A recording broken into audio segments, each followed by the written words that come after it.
Shalom smart people. Ya, senang sekali bisa berjumpa dengan teman-teman semuanya. Izinkan saya sore hari ini akan share tentang kekristenan yang sehat. Dan bersama saya Albert Hananto. Saya biasa dipanggil Kak. Ya, saya saat ini melayani di GPK City of God Surabaya dan sekaligus Ketua Yayasan Triagara Pandu Nusantara. Dan izin saya kali ini akan menggunakan slide. Ya, kenapa pertama sehat? Ya, karena yang sehat itu pasti bertumbuh. Dan yang sehat itu pasti bertumbuh dan bertumbuhnya seimbang.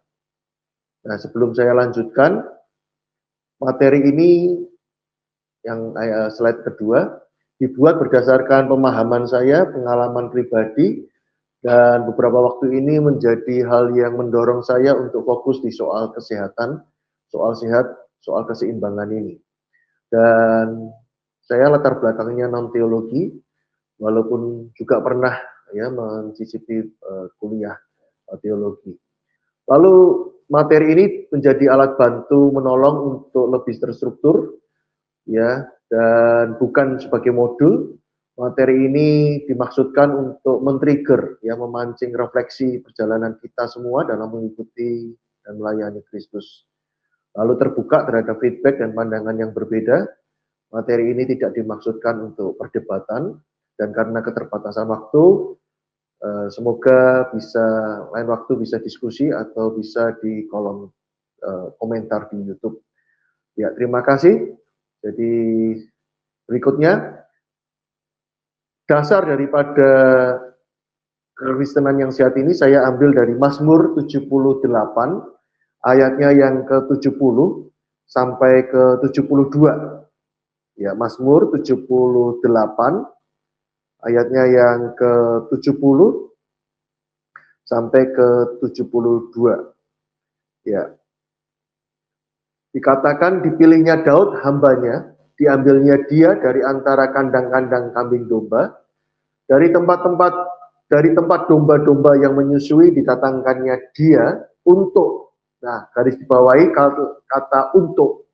Karena untuk ini berarti kata tujuan, menggembalakan Yakub umatnya dan Israel miliknya sendiri.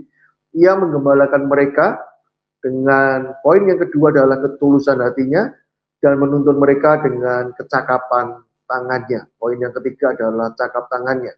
Maka dari ayat yang sudah dibacakan ini ada 3 poin. Yang pertama itu tentang panggilan, yang kedua bicara soal karakter, ketulusan hati, lalu yang ketiga adalah bicara soal cakap tangannya, bicara soal keahlian, keterampilan.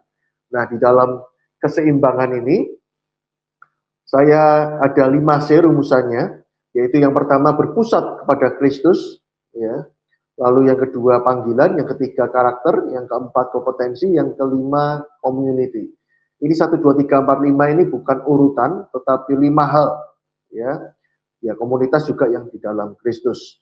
Jadi ini yang menurut definisi saya, orang Kristen yang sehat itu yang hidupnya memang berpusat kepada Kristus, dari Kristus, oleh Kristus, kepada Kristus.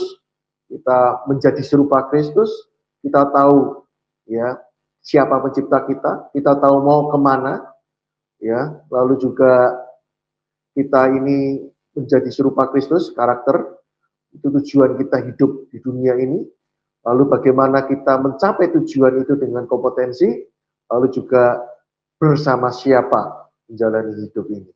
Ya, lanjut. Saya mau mulai dengan poin yang pertama, yaitu Kristus. Nah, saya mau buka dengan ini. Ngeroh itu normal dan waras. Ya, kadangkala kalau kita mendengar suara Tuhan, atau kita berkata mau melayani Tuhan, ya itu roh, saudara. Kalau saya digerakkan oleh Tuhan, kita kadang alergi. Ya, tergantung sebetulnya tiap hari itu kita tuh mendengar suara. Kita bisa mempercayai suara manusia, kita bisa mempercayai suara iblis. Ya, setiap kali kita mengambil keputusan pun pasti ada suara. Cuman kenapa kok kita susah untuk mempercayai suara Tuhan? Ya, Jadi kita itu adalah makhluk roh yang punya jiwa diam di dalam tubuh. Nah, catatannya adalah begini, supranaturali natural, naturali supranatural. Maksudnya gimana? Kita sehari-hari ini hidup di dalam roh. Kita dipimpin roh, tapi ya natural gitu ya, bukan yang di jalan gitu ya kita berbahasa roh, atau mungkin kita tutup mata sambil nyetir, enggak, atau nyetir sambil tutup mata, enggak begitu ya. Tetapi ya senormalnya, sewajarnya kita hidup. Ya, ketika saya bicara ngobrol sambil makan dengan teman, lalu saya berkata, ya perkataan saya bisa jadi buat dia adalah suara Tuhan. Itu sebuah encouragement, sebuah tamparan mungkin buat dia, dia diingatkan akan dosanya, atau diri dia ditegur, atau dia dikuatkan, dia dihiburkan dari perkataan saya. Itu yang saya maksud bahwa supranaturalu natural, tapi juga naturali supranatural. Kita jalani hidup sehari-hari di dalam Tuhan. Ya, kita terhubung dengan alam supranatural. Ya, sudah waktunya lagi nanti ke depan ini. Hari-hari ini saya berdoa. Musisat bukan lagi nunggu undangan KKR kesembuhan di gereja. Tapi kita bisa aja ya di rumah makan gitu ya. Terus teman curhat ya, sakit gitu, atau mungkin ibunya sakit, ya udah yuk kita ke rumahmu, yuk kita doakan. Doa kesembuhan bukan lagi datang ke pendeta, tolong doakan saya, tapi menjadi sesuatu yang alamiah, sesuatu yang hal yang biasa. Setiap umat percaya berdoa dan menyaksikan mukjizat terjadi. Ya, berikutnya.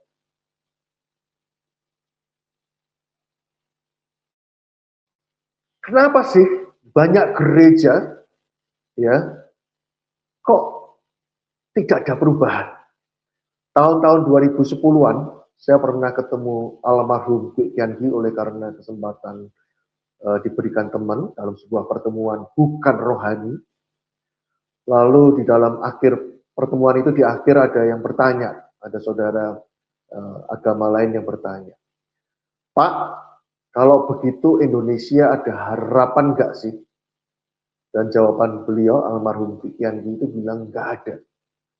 Saya waktu itu nangis dalam hati gitu ya, maksudnya pulang selama 3 bulan itu saya betul-betul marah, sedih, kecewa. Banyak gereja buat apa Tuhan? Ya, kenapa ada banyak gereja di muka bumi, khususnya di Indonesia, menjawab harapan ada atau tidak aja nggak bisa. Gitu. Untuk sekedar berharap ada hal yang baik yang bisa terjadi di bangsa ini aja kok nggak mungkin. Nah, saya kemudian merenungkan itu beberapa waktu. Gereja hari-hari ini itu kehilangan kuasa dan menurut saya juga kehilangan keberanian. Kisah Rasul 2 sering dibicarakan Roh Kudus tercurah, Roh Kudus turun. Tetapi Kisah Rasul 4 kembali lagi kuasa itu dinyatakan, dan ketika mereka sedang berdoa, goyanglah tempat mereka. Hari-hari ini banyak orang ya bergoyang menandakan mereka berdoa. Sementara mereka ini bukan, mereka berdoa dan tempat itu bergoyang. Mereka semua kembali lagi dipenuhkan oleh Roh Kudus. Lalu mereka memberitakan firman Allah dengan berani. Ini terjadi sebagai sebuah jawaban dari Tuhan.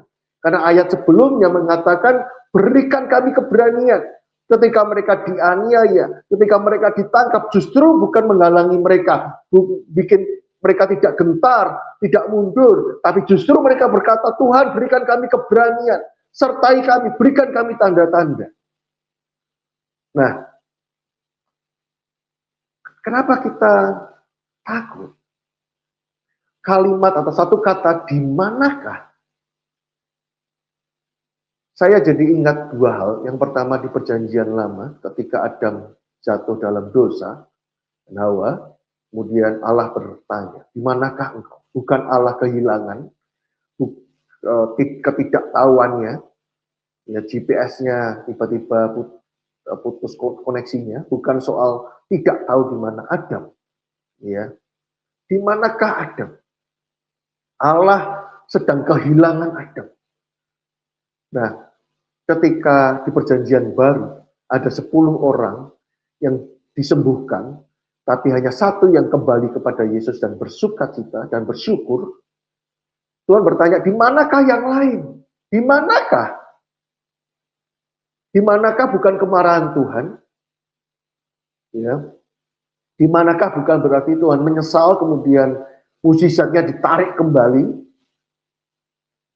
Ya. Di manakah sebuah undangan? Ya, sebuah undangan kembali. Ya, sebuah kerinduan. Kemanakah engkau? Panggilan untuk ketemu lagi. Kalau saudara punya orang tua atau saudara sebagai orang tua, ketika punya anak kecil, kemudian anak kecil jalan sendiri di mall, dan tiba-tiba di luar pandangan kita, kok nggak tahu keberadaannya. Kita mungkin teriakkan namanya. Nah, itulah hati mencari di manakah engkau. Nah, berikutnya yang saya mau kaitkan begini. Gereja hari-hari ini bisa jadi hanya sampai kepada fisik, religion, belum sampai kepada spiritualitas. Ya. Belum pada sampai keintiman.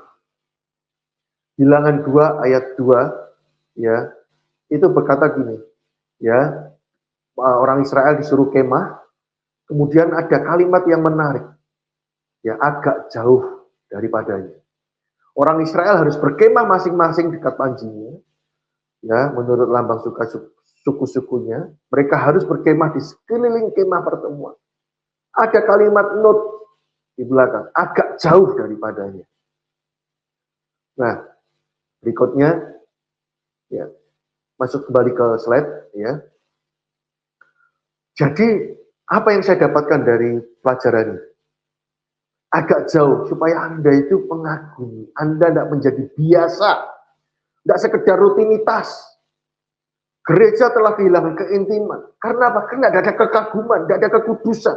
Agak jauh. Ya, jangan sentuh itu kudus. Karena waktu zaman itu ada pelataran, ada ruang kudus, ruang maha kudus. Kita terlalu banyak jimik di dekat mesbah, di dekat mimbar. Pelayanan atau ibadah kita di dekat mimbar terlalu banyak gimik. Ya, kalau kita bangun mesbah, ada korban di situ, maka itu akan mendatangkan api.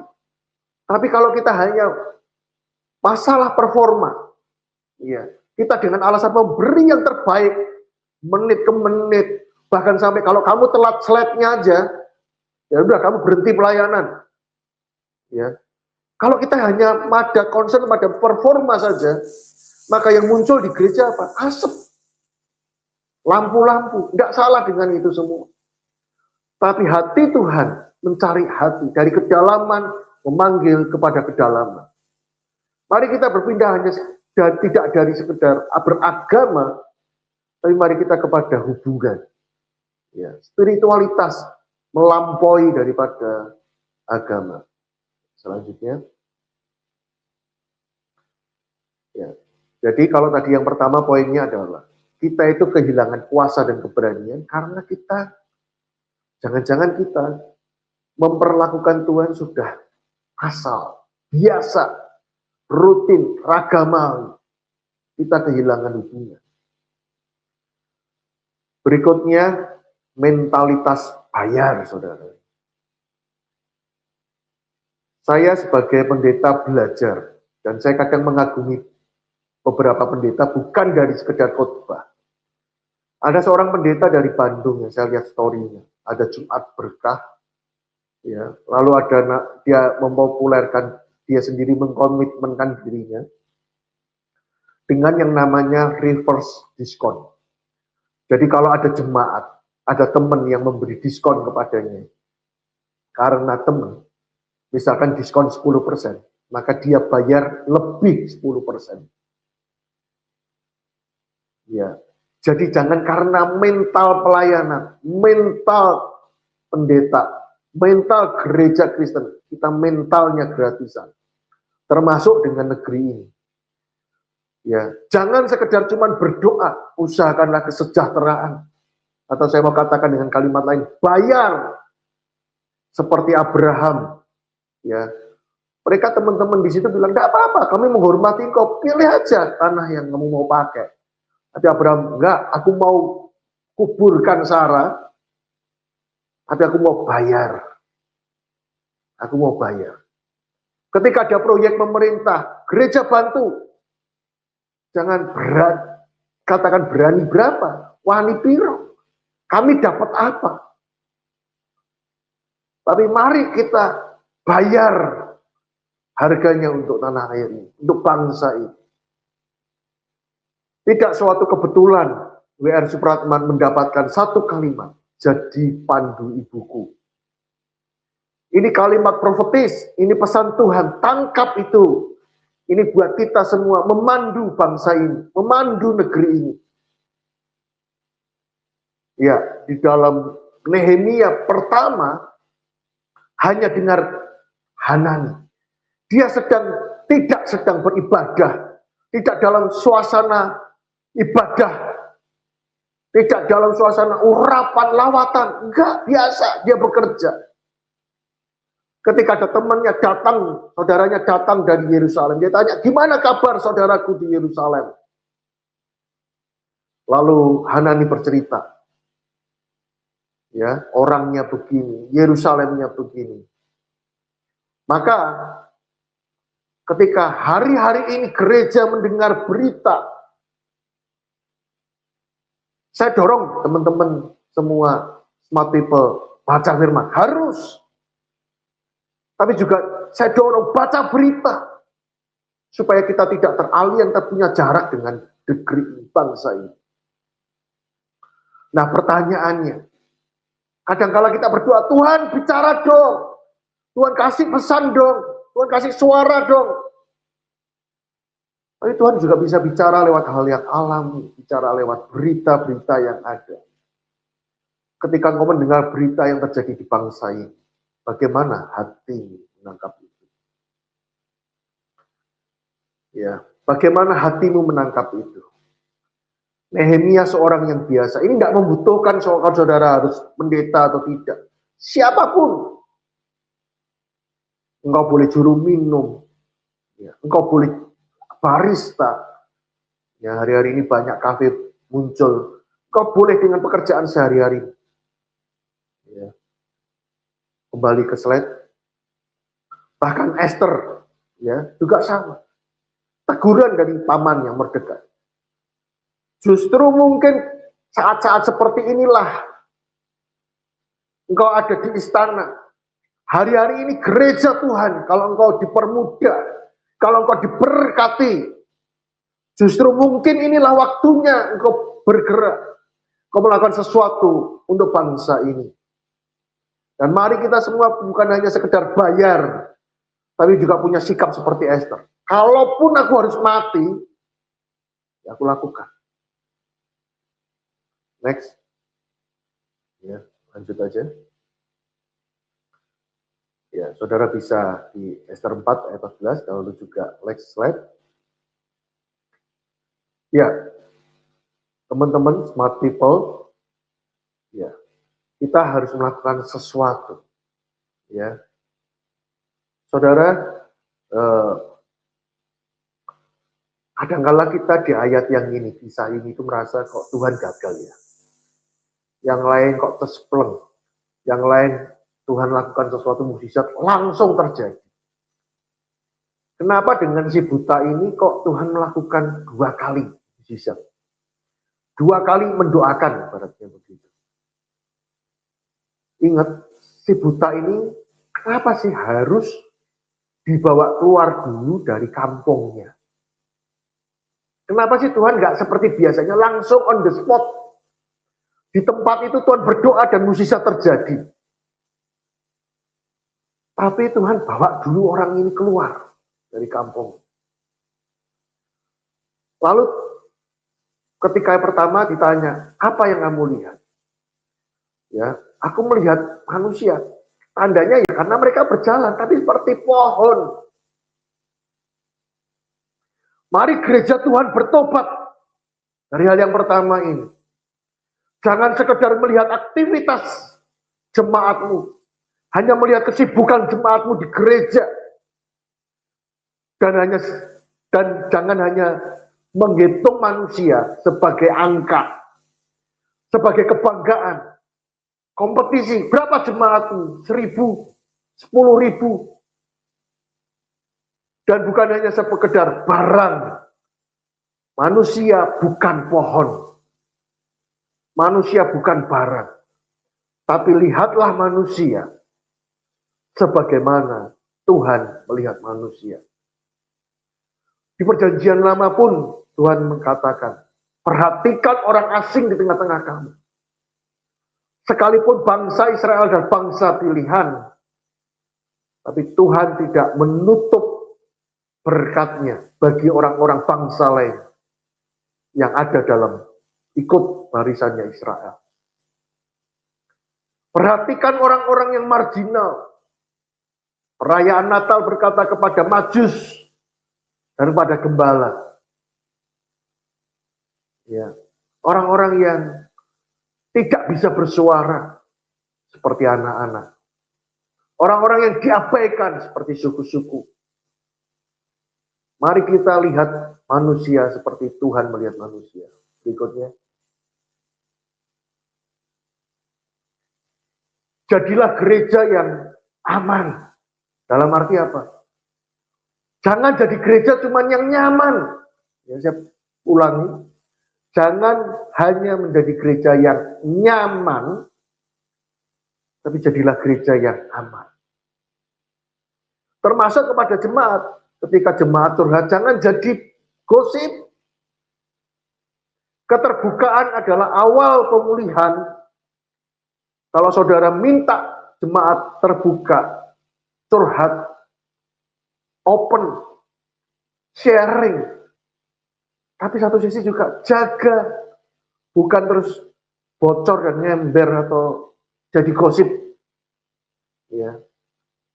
Itu pengertian yang aman. Yang kedua, siapapun yang korban ketidakadilan, korban ya penindasan, korban KDRT, korban ya itu ketika curhat di gereja, aman mereka. Gereja bukan sekedar hanya bikin jadi sebuah jualan.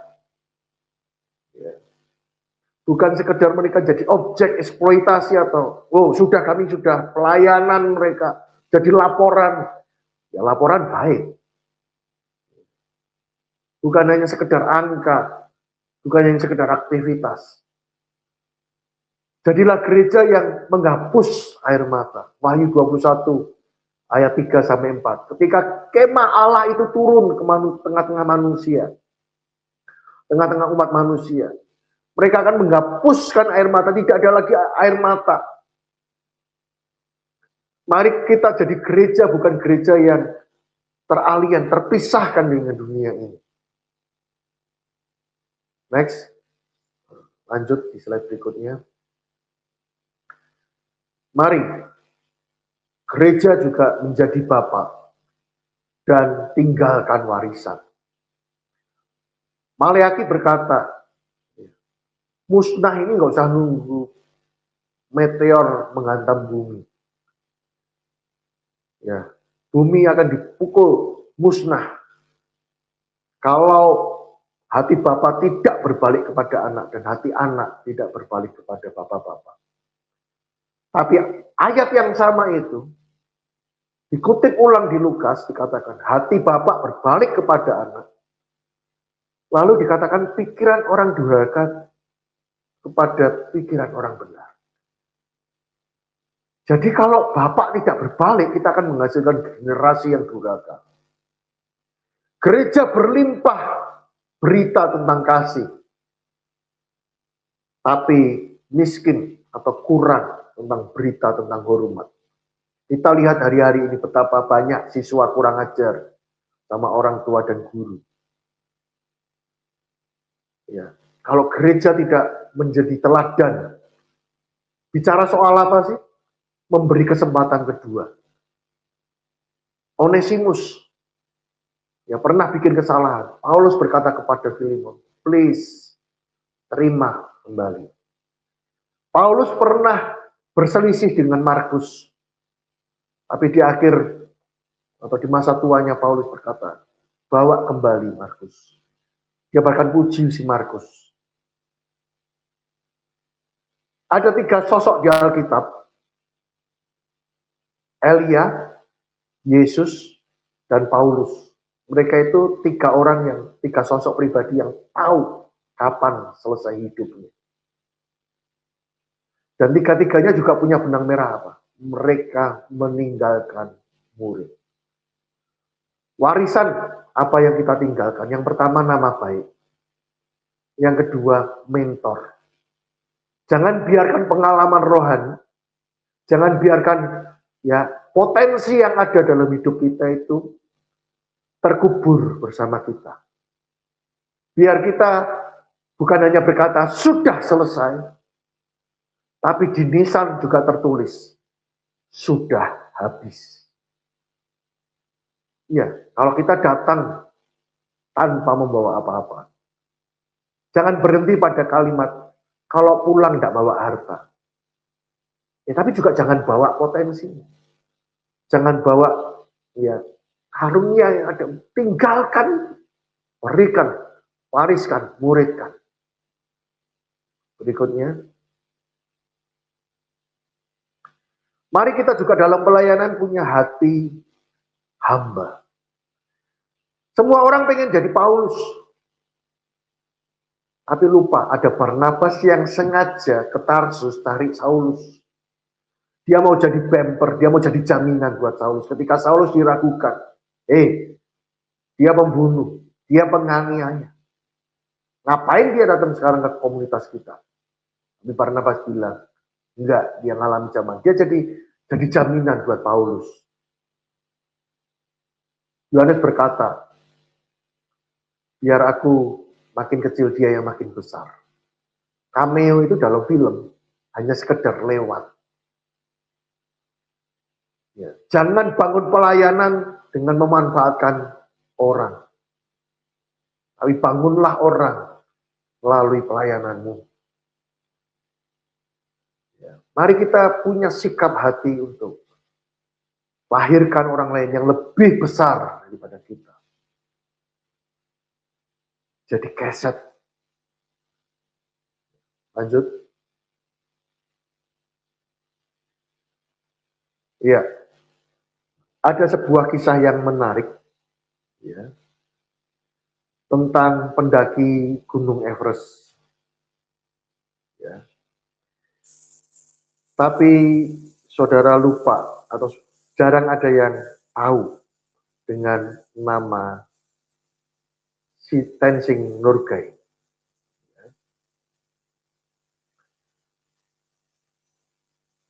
Edmund Hillary menjadi nama yang populer. Dia pendaki pertama tercatat dalam sejarah yang bisa menaklukkan puncak daripada Gunung Everest. Tapi sebetulnya sampai ke puncak itu ada orang yang namanya Tenzing Norgay. Tapi menjelang di puncak, Tenzing Norgay berhenti dan berkata kepada Edmund, ya, ayo kamu yang duluan. Dia adalah pemandu. Ya, dia di depan sebetulnya. Tapi menjelang di akhir, dia berikan kepada Edmund supaya orang mengetahui, supaya Edmund yang mencatatkan sejarah sebagai orang pertama yang menaklukkan puncak Gunung Everest. Banyak orang pengen jadi nomor 1, tidak salah, nggak apa-apa. Silahkan. Tapi kalau mau jadi Yusuf, jadi orang yang kedua, jadilah yang kedua, yang terbaik. Sampai istilahnya, kalau misalkan Anda sekretaris, ya, sekretaris yang dicari orang. Sekarang ada istilah virtual assistant. Sampai jadi sekretaris yang handal, dibayar mahal. Jadilah yang terbaik, the best version of your life. Jangan menjadi mencoba untuk sempurna, tapi jadilah yang terbaik. Next, berikutnya.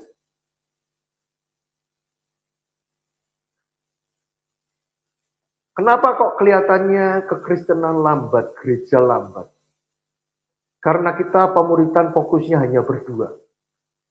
Ya, karena kalimat dari dunia yang mengatakan seorang anak buah tidak akan pergi lebih jauh daripada pemimpinnya.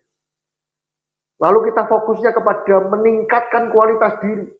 Lalu kemudian pada kalimat begini, saya belum sempurna.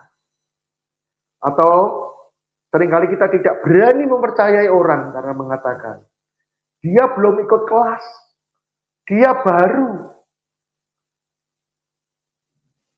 Ya, jadi kadang-kala kita menuntut, bahkan kita bikin mekanisme spiritual.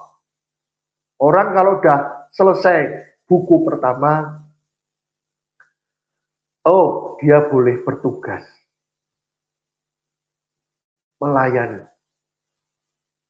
Buku kedua boleh jadi pemimpin, komsel. Boleh mungkin sharing, misalkan. Buku ketiga, oh boleh jadi koordinator ibadah. Buku keempat, dicalonkan jadi pendeta. Kita pikir kayak mesin.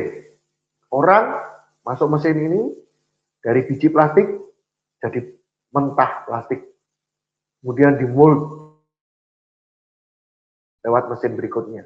Kita pikir manusia seragam. Nah, yang penting itu bertumbuh. Seperti Paulus berkata, ikutlah aku seperti aku mengikut Kristus. Pastikan kamu berjalan mengikuti Kristus. Sementara kamu berjalan, kamu meninggalkan jejak untuk diikuti orang. Paulus berkata, apa yang kamu dengar, apa yang kamu lihat daripadaku, percayakanlah itu kepada orang yang cakap mengajar orang lain. Paulus kepada Timotius, Timotius kepada orang lain yang dapat dipercaya dan cakap mengajar orang lain. Kalau Paulus hanya berhasil memuridkan Timotius, ukurannya apa kata berhasil? Pemurid menghasilkan pemurid, gembala menghasilkan gembala, domba menghasilkan domba, pemimpin menghasilkan pemimpin. Apa buktinya Timotius menjadi pemimpin? Ya kalau Timotius memimpin orang. Jadi bukan kepada mendewasakan atau mendampingi Timotius menjadi dewasa, menjadi pemimpin, tapi percuma kalau tidak ada yang mengikuti. Maka memuridkan adalah ketika Paulus memuridkan Timotius, yang memuridkan. Sama seperti MLM cari downline, downline-nya segera disuruh cari downline. Sambil downline-nya memuridkan downline di bawahnya, maka dia bertumbuh dengan cara menolong orang lain bertumbuh. Kalau saya memuridkan orang, tak tanya, kamu berdoa enggak? Enggak berdoa. Ya, enggak ada pokok doanya kok kak. Coba kalau dia memuridkan orang lain, dia dengerin curhatan yang dimuridkan. Dia pasti punya pokok doa, minimal mendoakan orang lain. Mari kita ubah bukan hanya sekedar berdua, tapi bertiga, berempat, langsung muridkan. Yesus ketemu wanita Samaria, hari itu juga dia jadi penginjil. Dia tidak bisa jelasin teologinya apa, keselamatan itu. Dia hanya panggil orang, cerita. Orang-orang, teman-teman yang ditemuinya itu dibawa kepada Tuhan. MLM juga demikian. Kalau dia belum bisa jelasin yang dibawa siapa, upline-nya dibawa. Next.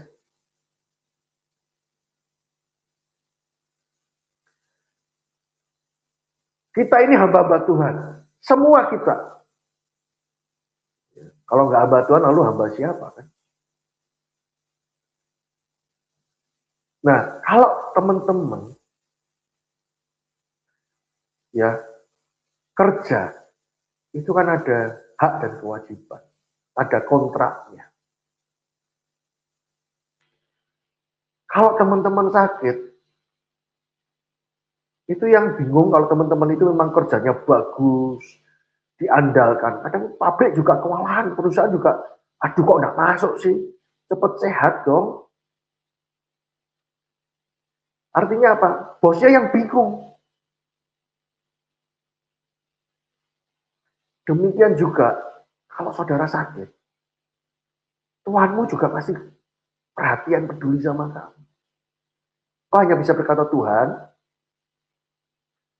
ya kerjaan ini terganggu loh, proyekmu terganggu. Aku serahkan di dalam tanganmu, terserah deh Tuhan, mau ganti organ atau sembuhkan. Ya. Kalau saudara diutus, saudara juga jangan takut pulang kalau belum selesai.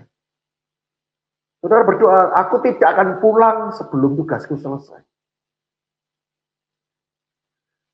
Suatu kali saya pernah sebetulnya dalam hidup ini nggak selalu kuat ya. Saya pernah minta duit dengan proposal kok. Ketika mengadakan event gitu. Bukan proposal untuk pribadi. Lalu hamba Tuhan ini tanya, kamu hamba Tuhan bukan? Iya. Hamba itu nggak pernah mikir soal duit.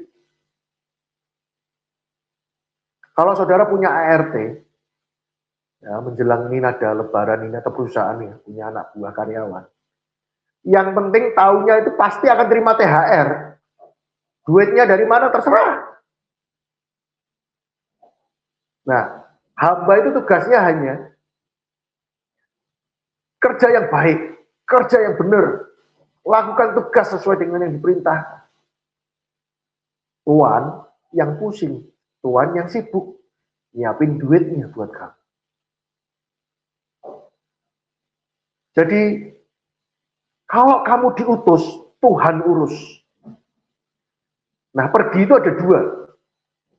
Minggat, pergi semau-maunya sendiri. Atau pergi karena diutus. Kalau tentara pergi karena nggak diutus, namanya diserse. Berontak, melawan. Nah, kalau saudara pergi karena diutus, pasti Tuhan urus. Setiap visi yang daripada Tuhan, Tuhan berkepentingan. Surga berkepentingan. Maka ada provisi. Jadi apalagi yang ditakutkan? Ya. Saudara itu sudah punya asuransi. Saudara punya jaminan. Ketika engkau pergi, maka Tuhan berkata, aku menyertai kamu sampai kesudahannya. Lanjut. Saya mau berkata, nggak apa-apa kok. Anda boleh lelah. Tuhan ketika Elia ini kelelahan, dia ini tiap kali doa dijawab Tuhan. Dia habis bikin KKR hebat, tanding sama Baal, api ya dari surga bisa turun, tapi hanya dengar omongan saja dari Isabel, dia lari ketakutan. Makanya hati-hati perkataan di dalam komunitas kita. Ketika Tuhan mendengar keluhan dari Elia, lebih baik cabut aja nyawaku, aku ini sendirian. Dia merasa gini, beban bangsa ini kok rasanya hanya di dia aja sih. Buat teman-teman di Smart People, buat teman-teman yang melayani. Rasanya pekerjaan ini besar. Dan tapi kok cuman aku aja yang ngerjain. Boleh jujur aja di hadapan Tuhan. Ya, tapi juga waspadai setelah ini. Ya. Tuhan ngomong, enggak kok. Ada nabi-nabi lain yang kusembunyikan. Dan mereka benar-benar sungguh-sungguh di hadapanku. Lalu Tuhan juga ngerti kok. Kasih makan sama malaikat. Tuhan nggak nanya, kenapa sih kamu? Kamu habis ngelakuin dosa apa sih? Enggak. Tuhan juga nggak khotbah dulu. Tuhan kasih makan. Dan biarkan Elia tertidur istirahat. Perlunya keseimbangan hidup. Tuhan maklum, kau perlu istirahat. Ya. Nah, di gereja, problemnya pecah gereja. Problemnya gereja Salah satunya adalah jiwa. Sementara di gereja ngajarin pengampunan, ada perjamuan kudus, tapi ya, masih banyak yang sakit hati. Padahal ada retreat kesembuhan luka batin, ada khotbah tentang kalau kamu nggak mengampuni orang yang berhutang kepadamu, kamu juga nggak diampuni. Ada ayat-ayatnya semua, kita ngerti. Tapi jarang banyak membicarakan soal jiwa. Next. It's okay kok, not to be okay. Generasi ini bukan mencari pemimpin yang sempurna, tapi cari teladan pemimpin yang asli. Nggak hanya sekedar men-skip yang buruk dan gagal. Saya tidak berkata nggak apa-apa bertumbuh, tidak apa-apa. Saya tidak mengatakan tidak apa-apa kamu tinggal di dalam dosa, bukan itu maksud saya. Tapi ketika engkau gagal atau engkau butuh pertolongan, tolong doakan hari-hari ini kok aku rasanya nggak sanggup atau aku rasanya capek. Gak apa-apa cerita. Jangan seperti di Instagram ya. Sudah diedit atau dipilih dulu yang bagus-bagus. Kita itu Injil kelima. Ya ini istilah saja ya, jangan dibuat doktrin. Artinya apa? Orang lain itu biarkan melihat firman Tuhan itu, kebenaran Tuhan itu dalam hidup kita. Alkitab tidak menutup-nutupi kejatuhannya Daud. Tidak menutup-nutupi ngomelnya Ayub. Kita, hidup kita ini, biar menjadi suratan terbuka. Next. Nah, bedakan keterbukaan dan ketelanjangan. Ya. Terbuka dan ketelanjangan itu berbeda. Tapi juga jangan hapuskan keterbukaan. Seringkali aku kan bisa aja ngaku dosa sendiri sama Tuhan. Ngapain mesti mengaku? Kalau saudara teliti di Yakobus 5, doa orang benar, besar kuasanya itu sebelumnya, ya karena ada pengakuan.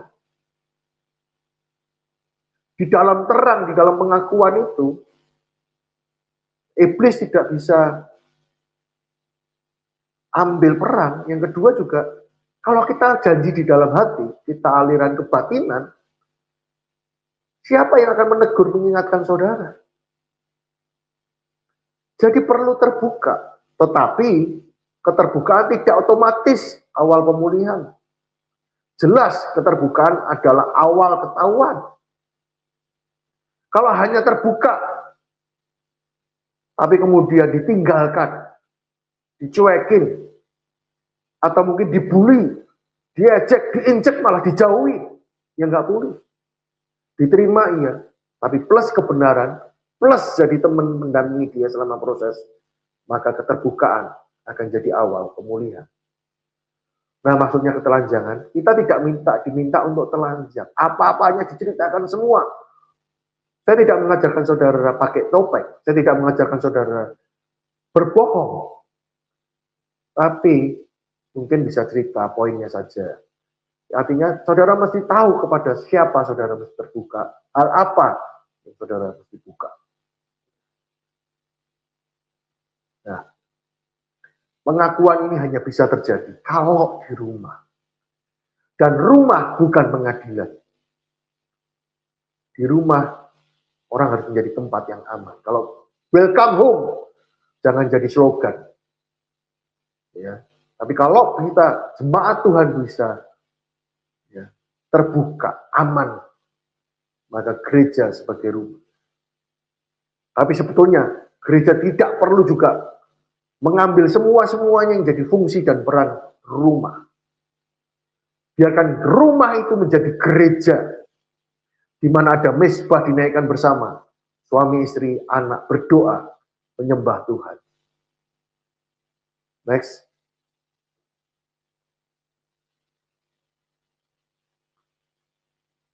Ya, jadi teman-teman, hidup ini perlu aman. Dengan sengaja saudara perlu cari orang-orang yang saudara kasih izin. Tidak perlu dengerin semua orang. Kita tidak hidup dari omongan orang. Bahkan ekstrimnya kalau di TikTok ada dikatakan, kalau bukan donatur jangan ikut campur. Tapi saudara, teman-teman semua, ya tidak harus donatur pun. Teman-teman mesti cari orang-orang yang mementor saudara, yang memuridkan saudara, yang membapai saudara. Ya kalau mentor guru itu bisa banyak, seperti guru les. Saya tidak bisa matematika, cari guru les. Saya tidak bisa gitar, cari guru les gitar. Tidak apa-apa, kita mesti orang-orang yang di atas kita. Lalu kita cari komunitas yang mendorong kita, menguatkan kita. Itu yang mungkin, yang mengasihi kita. Tapi kita jangan anti dengan haters. Pasti ada yang nggak suka. Saudara nggak usah bikin masalah untuk membuat orang nggak suka. Tapi kalaupun nggak suka, ada orang yang nggak suka, ya itu baik untuk mengkritik saudara, untuk mengingatkan. Lalu punyalah orang yang dibimbing, dimentor, dan dorong dia segera mencari yang dimentor. Ini membuat hidup kita aman. Berikutnya, inilah komunitas yang kita butuhkan. Ya, berikutnya. Nah, sebelumnya, ya, saya membuat rumusan sederhana. Kadangkala, wah saya kan belum waktunya Kak. Tadi sudah ada penjelasannya. Sekarang juga kamu belajar, ya, memuridkan.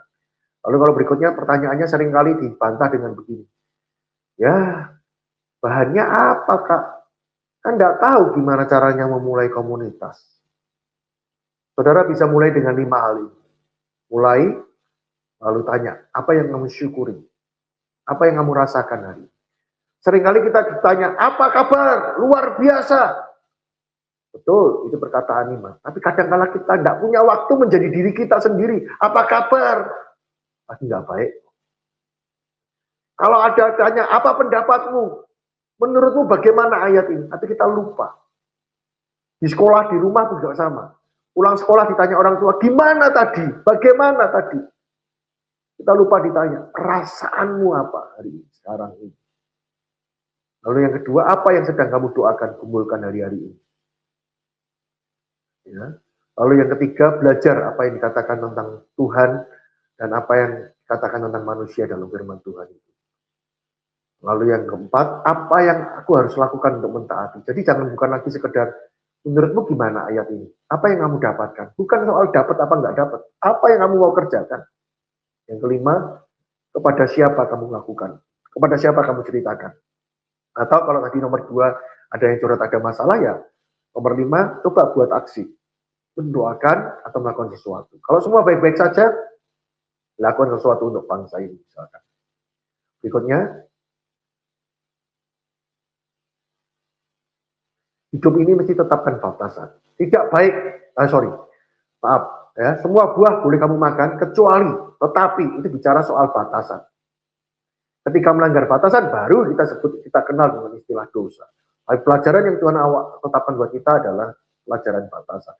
Ada yang kita kendalikan, ada yang kita coba pengaruhi, nasihati, ada yang sudah. Ya, berikutnya, me time itu dosa enggak? Enggak. Me time itu ada beberapa manifestasi wujudnya. Yang pertama, berikan waktumu dengan Tuhan. Yang kedua, berikan keheningan, tenang dalam hidupmu. Dengarkan. Yang ketiga, sederhanakan. Coba cek, waktumu habis untuk apa saja. Dan tantang hidupmu. Yang keempat, hobi. Ya, tidak apa-apa. Selama itu di dalam Tuhan. Ya, nomor 5, berikan reward. Ya, hadiah untuk dirimu. Rayakan keberhasilan-keberhasilan kecil. Ya, itu menyehatkan jiwamu. Berikutnya, ya, baperan itu tidak logis. Ya, semua emosi itu ada logikanya. Sedih, ya karena apa yang kita anggap milik kita itu tidak ada lagi. Handphoneku hilang, bukan karena datanya, tapi karena aku. Kalau handphonenya orang lain, ya nggak sedih. Orang mati, orang meninggal, kenapa kau nangis? Bukan karena orang meninggalnya, tapi karena orang meninggalnya ada hubungan denganku. Ya, kecewa kenapa? Harapan nggak sesuai dengan kenyataan. Jadi orang baper itu nggak logis. Belajar saudara mengendalikan emosi. Ya, next. Nah, hidup ini ternyata bukan hanya sekedar karakter. Ya, saya ini rekrut karyawan. Ya, nggak mungkin karena Pak terima kerja dong di tempat ini. Kenapa aku harus menerima kamu? Ya karena saya jujur, saya disiplin. Enggak, pasti yang pertama kamu bisa apa? Tuhan melihat rupa dan hati. Seringkali di gereja hanya kasih karunia. Nggak apa-apa, fales.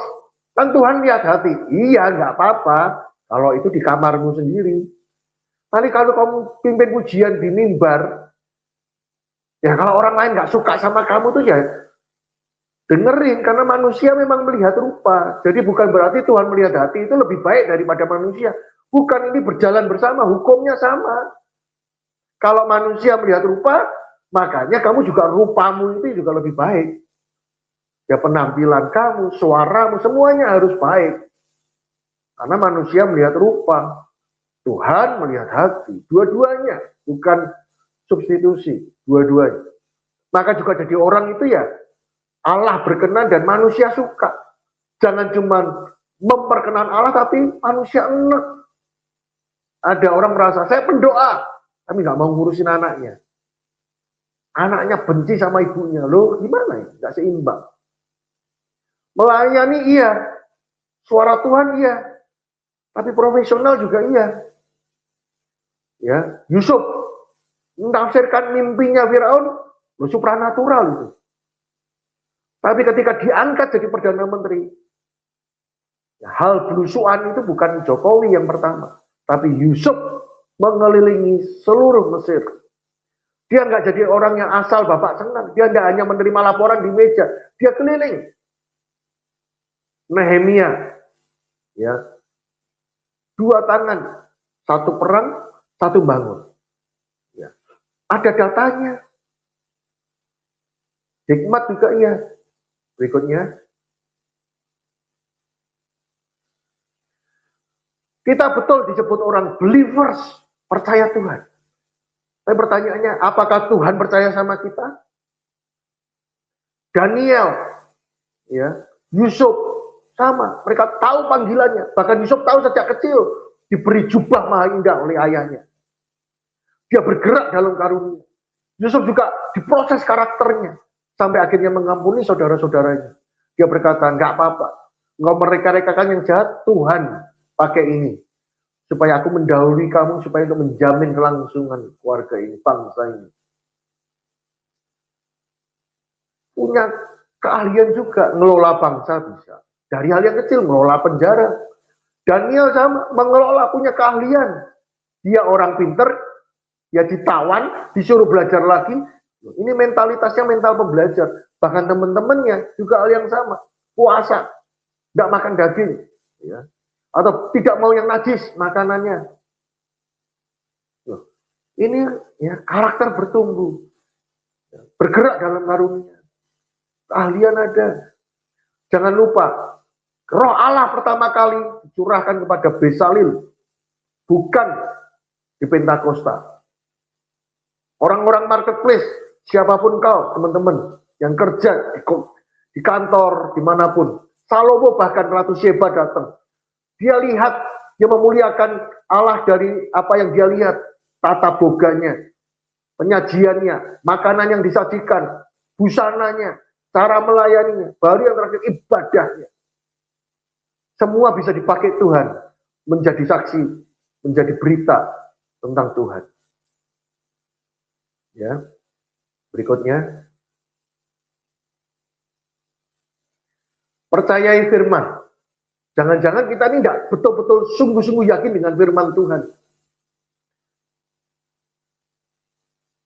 Firman Tuhan kita bukan buku kuno, referensi tertua bahkan. Ketika bicara lingkungan hidup, Alkitab nulis hal kecil, bawa sekop kalau kamu keluar Israel dari bangsa Mesir. Nanti kalau kamu buang hajat, ya gali dan timbun dengan sekop. Tangan kirimu di bawah kepalaku, tangan kananmu memeluk aku. Bicara soal ayat tentang menggendong anak. Ketika Samuel diserahkan kepada bait Allah, ketika sudah disape, Musa ya ditemukan oleh putri Firaun dan kakaknya lari mencarikan ibu yang menyusui. Bicara soal ASI eksklusif, ya. Bicara soal pelayan itu, tiap pemimpin harus menjadi siap jadi pelayan. Duduknya di belakang bukan di depan. Banyak orang berebut, kamu hendaklah jadi pelayan. Kalau mau jadi pemimpin jadi pelayan. Sama Archimedes. Kalau kamu makin berbobot, makin tenggelam. Alkitab, ya, bukan hanya sekedar bukan hanya dongeng, bukan cerita. Ada kebenaran, ada kuasa di dalam firman Tuhan. Next.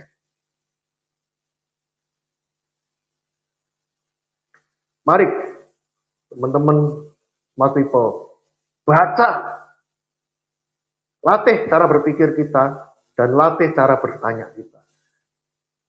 Tuhan di tengah-tengah alim ulama, ya di tengah-tengah imam, ketika waktu tertinggal di bait Allah, dia bertanya jawab. Mari kita tidak berhenti kepada menjadi orang pintar dari jawaban yang kita berikan, tapi juga dari pertanyaan yang kita ajukan. Dengan kau bertanya, engkau akan mendapat. As itu minta dan sekaligus bertanya. Kalau kamu bertanya, kamu mendapatkan. Kalau kamu meminta, maka kamu mendapatkan. Jadi, saya akhiri dengan begini. Inilah jadi Kristen yang sehat. Ya, kembali kepada terkoneksi dengan Tuhan, hidup di dalam roh, ya. Yang kedua, saudara bertumbuh di dalam karakter, tidak bisa sendirian. Saudara memerlukan orang lain, memerlukan komunitas yang di dalam Tuhan. Yang berikutnya lagi, kita harus tahu kemana dengan panggilan kita. Ya, panggilan itu bisa diberikan dengan cara yang natural. Ya, saudara peka, ya berita yang ada sehari-hari itu menjadi tempat Tuhan bisa panggil saudara. Mulailah berikan dirimu terhisap dalam komunitas, cari mentor, cari yang dimentor, dan tingkatkan keterampilanmu. Ya, seperti Ahok, lepas dengan kekurangannya. Seperti Agnes Monica, lepas dari kekurangan. Dia bisa berkata, saya seperti ini sampai hari ini karena Tuhan. Dia berani karena Tuhan. Karena punya tempat dihargai. Oleh sebab itu, sekali lagi saya dorong dan saya katakan bahwa tidak ada yang mustahil. Kita ini jadi hamba Tuhan, jangan tanggung-tanggung. Jadi orang Kristen jangan tanggung-tanggung. Tapi pastikan kita semua sehat tubuh, jiwa, dan roh. Terima kasih, Tuhan memberkati. Sampai jumpa.